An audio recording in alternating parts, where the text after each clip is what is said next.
I'm Miss Sarah, and I'm going to be reading Chapter 8 of The Lion, the Witch, and the Wardrobe. It's called What Happened After Dinner. "And now," said Lucy, "do please tell us what's happened to Mr. Tumnus." That's bad," said Mr. Beaver, shaking his head. "That's a very, very bad business. There's no doubt he was taken off by police. I got that from a bird who saw it done." "But where's he been taken to?" asked Lucy. "Well, they were heading northwards when they were last seen, and we all know what that means." "No, we don't," said Susan, but Mr. Beaver shook his head in a very gloomy fashion. "I'm afraid it means they were taking him to her house," said Mr. Beaver. "But what'll they do to him, Mr. Beaver?" gasped Lucy. "Well," said Mr. Beaver, "you can't exactly say for sure, but there's not many taken in there that ever comes out again. Statues, all full of statues, they say it is, in the courtyard and up the stairs and in the hall. People she's turned," he paused and shuddered, "turned into stone." "But Mr. Beaver," said Lucy, "can't we, we must do something to save him. It's too dreadful, and it's all on my account." "I don't doubt you'd save him if you could, dearie," said Mrs. Beaver, "but you've no chance of getting into that house against her will and ever coming out alive." "Couldn't we have some stratagem?" said Peter. Couldn't we dress up as something, or pretend to be, peddlers or anything, or watch until she was gone out, or, hang it all, there must be some way. This fog saved my sister at his own risk, Mr. Beaver. We can't just leave him to have that done to him." "It's no good, son of Adam," said Mr. Beaver. "No good your trying, of all people. But now that Aslan is on the move—" "Oh, yes, tell us about Aslan," said several voices at once, for once again that strange feeling like the first signs of spring,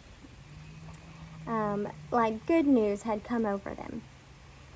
"Who is Aslan?" asked Susan. "Aslan," said Mr. Beaver.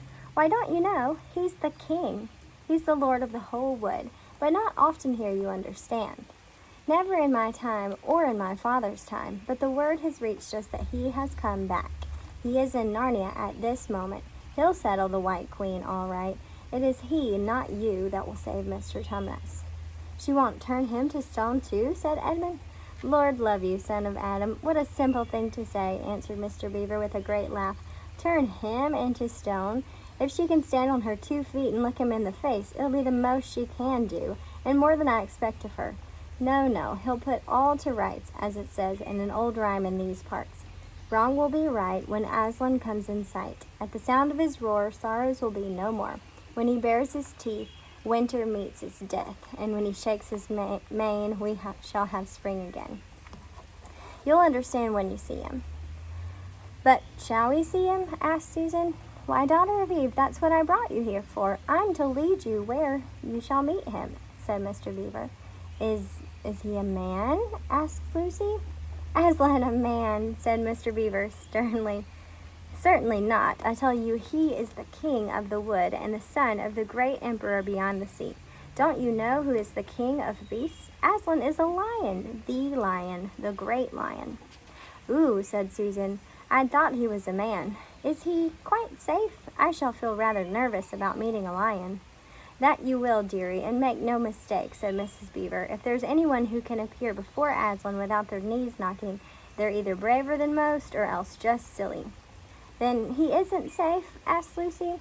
"Safe?" said Mr. Beaver. "Don't you hear what Mrs. Beaver tells you? Who said anything about safe? Of course he isn't safe, but he's good. He's the king, I tell you." "I'm longing to see him," said Peter, "even if I do feel frightened when it comes to the point." "That's right, son of Adam," said Mr. Beaver, bringing his paw down on the table with a crash that made all the cups and saucers rattle. "And so you shall. Word has been sent that you are to meet him tomorrow, if you can, at the stone table." "Where's that?" said Lucy. "I'll show you," said Mr. Beaver. "It's down the river, a good step from him. Here, I'll take you to it. But meanwhile, what about poor Mr. Tumnus?" said Lucy. "The quickest way you can help him is by going to meet Aslan," said Mr. Beaver. "Once he's with us, then we can begin doing things. Not that we don't need you too, for that's another of the old rhymes. When Adam's flesh and Adam's bone sits at Cair Paravel on the throne, the evil time will be over and done. So things must be drawing near their end now. So he's come and you've come. We've heard of Aslan coming into these parts before, long ago. Nobody can say when, but there's never ever been any of your race here before." "That's what I don't understand, Mr. Beaver," said Peter. "I mean, isn't the witch herself human?" "She'd like us to believe it," said Mr. Beaver, "and it's on that she bases her claim to be queen. But she's no daughter of Eve. She comes of your father Adam's." Here Mr. Beaver bowed. "Your father Adam's first wife. Her they called Lilith, and she was one of the jinn. That's what she comes from on one side, and on the other she comes of the giants. No, there isn't a drop of real human blood in the witch." "Then why is she bad all through, Mr. Beaver?" said Mrs. Beaver. "Oh, that's why she's bad all through, Mr. Beaver," said Mrs. Beaver. "True enough, Mrs. Beaver," replied he. "There may be two views about humans, meaning no offense to the present company, but there's no two views about things that look like humans and aren't." "I've known good dwarfs," said Mrs. Beaver. "So have I, now you come to speak of it," said her husband, "but precious few, and they were the ones least like men. But in general, take my advice when you meet anything that's going to be human and isn't yet, or used to be human once and isn't now, or ought to be human and isn't. You keep your eyes on it and feel for your hatchet. That's why the witch is always on the lookout for any humans in Narnia. She's been watching for you this many a year, and if she knew there were 4 of you, she'd be more dangerous still." "What's that to do with it?" asked Peter. "Because of another prophecy," said Mr. Beaver.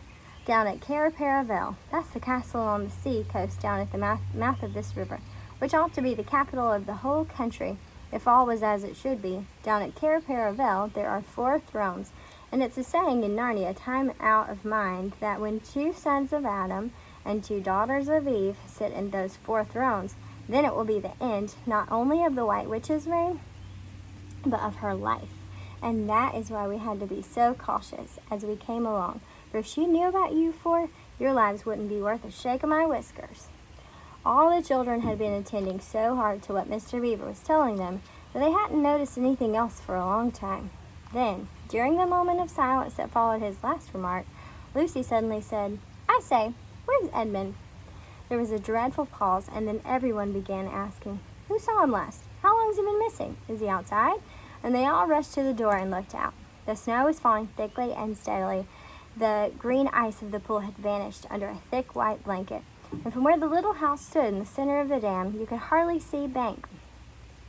But they went out, plunging well over their ankles into the soft new snow, and went round the house in every direction. "Edmund! Edmund!" they called till they were hoarse. But the silently falling snow seemed to muffle their voices, and there was not even an echo in answer. "How perfectly dreadful," said Susan, as they at last came back in despair. "Oh, how I wish we'd never come." "What on earth are we to do, Mr. Beaver?" said Peter. "Do?" said Mr. Beaver, who was already putting on his snow boots. "Do? We must be off at once. We haven't a moment to spare." "We better divide into 4 search parties," said Peter, "and all go in different directions. Whoever finds him must come back here at once." "And search parties, son of Adam," said Mr. Beaver. "What for?" "Why, to look for Edmund, of course." "There's no point in looking for him," said Mr. Beaver. "What do you mean?" said Susan. "He can't be far away yet, and we've got to find him." "What do you mean when you say there's no use looking for him?" "The reason there's no use looking," said Mr. Beaver, "is that we already know where he's gone." Everyone stared in amazement. "Don't you understand?" said Mr. Beaver. "He's gone to her, to the White Witch. He has betrayed us all." "Oh, surely. Oh, really," said Susan. "He can't have done that."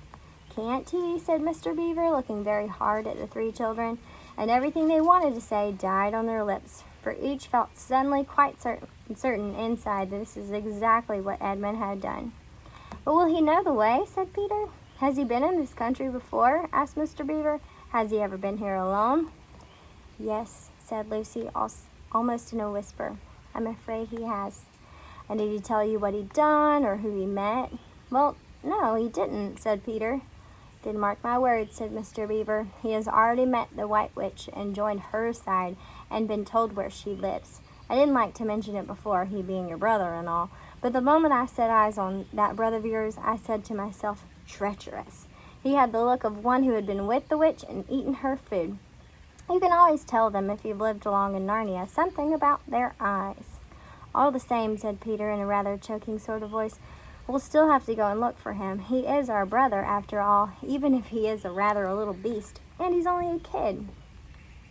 "Go to the witch's house," said Mrs. Beaver. "Don't you see that the only chance of saving either him or yourselves is to keep away from her?" "How do you mean?" said Lucy. "Why, all she wants is to get all 4 of you. She's thinking all the time of those 4 thrones at Cair Paravel. Once you were all 4 inside her house, her job would be done, and there'd be 4 new statues in her collection before you'd even had time to speak. But she'll keep him alive as long as he's the only one she's got, because she'll want to use him as a decoy, as bait to catch the rest of you with." "Oh, can no one help us?" wailed Lucy. "Only Aslan," said Mr. Beaver. "We must go and meet him. That's our only chance now." "It seems to me, my dear," said Mrs. Beaver, "that it's very important to know just when he slipped away. How much can he tell her depends on how much he heard. But, for instance, had we started talking of Aslan before he left? If not, then we may do very well, for she won't know that Aslan has come to Narnia, or that we're meeting him, and will be quite off her guard as far as that is concerned." "I don't remember his being here when we were talking about Aslan," began Peter, but Lucy interrupted him. "Oh, yes, he was," she said miserably. "Don't you remember? It was he who asked whether the witch couldn't turn Aslan into stone, too." "So he did, by Jove," said Peter. "Just the sort of thing he would say, too." "Worse and worse," said Mr. Beaver. "And the next thing is, was he still here when I told you that the place for meeting Aslan was the stone table?" And of course no one knew the answer to this question. "Because if he was," continued Mr. Beaver, "then she'll simply sledge down in that direction and get between us and the stone table and catch us on our way down. In fact, we shall be cut off from Aslan." "But that isn't what she'll do first," said Mrs. Beaver. "Not if I know her. The moment that Edmund tells her we're all here, she'll set out to catch us this very night. And if he's been gone about half an hour, she'll be here in about another 20 minutes. "You're right, Mrs. Beaver," said her husband. "We must all get away from here. There's not a moment to lose." And that's the end of the chapter.